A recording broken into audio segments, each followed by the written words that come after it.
Ladies and gentlemen, please join me in offering a warm welcome to a true friend of the U.S.-Israel relationship, a friend of AIPAC's, and a Democratic candidate for President of the United States, Senator Hillary Clinton.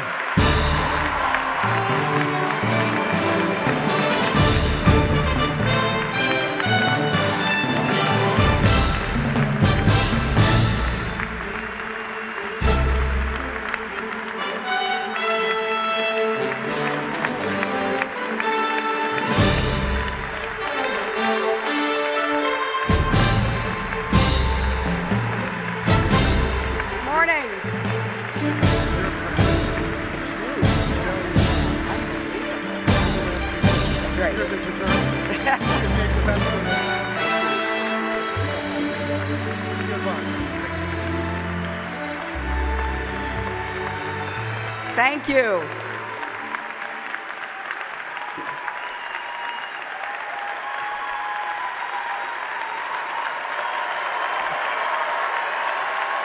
Thank you.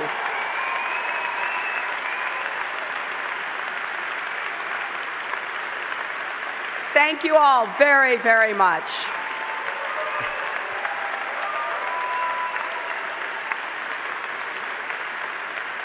Thank you.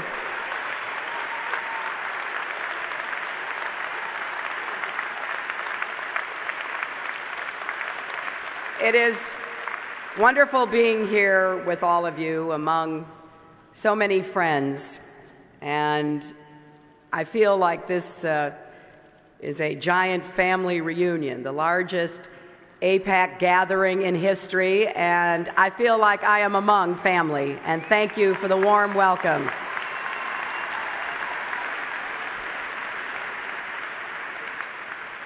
I want to thank my friend Lonnie Kaplan for his leadership and that introduction. I also want to thank Howard Friedman for his leadership as president and to congratulate David Victor on his election. And I want to commend Howard Corr, AIPAC's distinguished board of directors, and all of the AIPAC staff who work so hard every day, all year round. And I particularly want to acknowledge the many students in the audience from around the country, the future of AIPAC and the U.S.-Israel relationship. I want to pay tribute to one member of the AIPAC family and my very good friend, who is not with us this year, Congressman Tom Lantos. Tom bore witness to the worst of human cruelty and devoted his life to stopping it. He taught us to stand up for what's right, even when it's hard, especially when it's hard.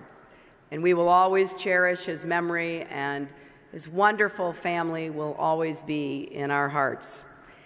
And finally, I want to thank all of you for coming to Washington, D.C. once again to stand strong with Israel and to strengthen that special bond between our countries. Being here today, I am reminded of a passage in Isaiah. Upon your walls, O Jerusalem, I have posted sentinels. All day and all night, they shall never be silent. Just like the sentinels of old, you are never silent. You never grow weary, and you never stop standing up for and fighting for Israel.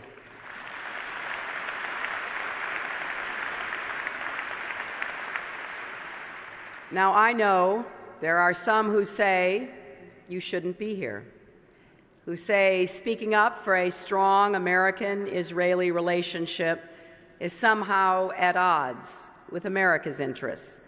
Well, I believe that speaking up for a strong American-Israeli relationship is essential to our interests. And I reject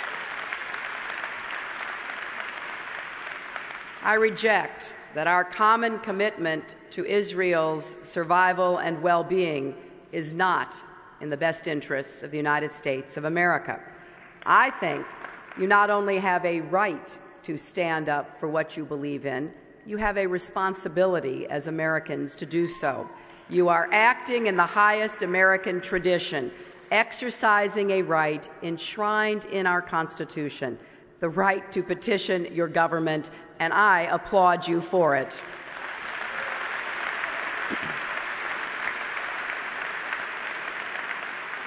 Of course, I am privileged to represent one of the largest Jewish constituencies in the world. Is there anyone from New York even here in this audience today? I know you'll be talking to your members of Congress this week, but you won't need to ask me where I stand because you already know the answer. I stand with you and for you.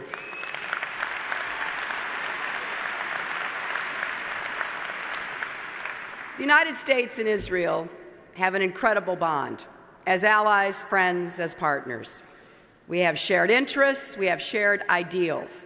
And these are not just common values, they are our core values: freedom, democracy, human rights, women's rights, a robust civil society.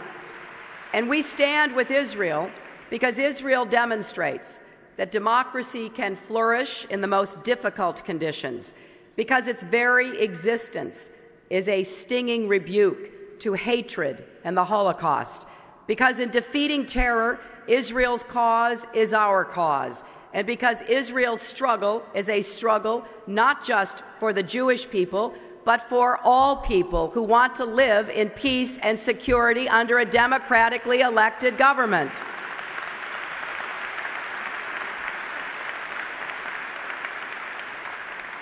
President Harry Truman certainly understood the importance of Israel.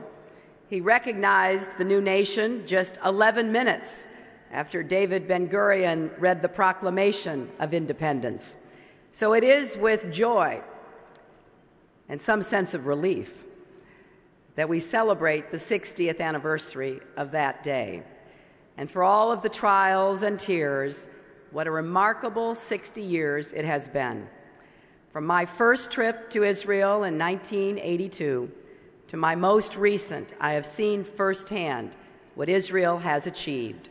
The desert is blooming again, and we can be so proud of the role that America has played in this success.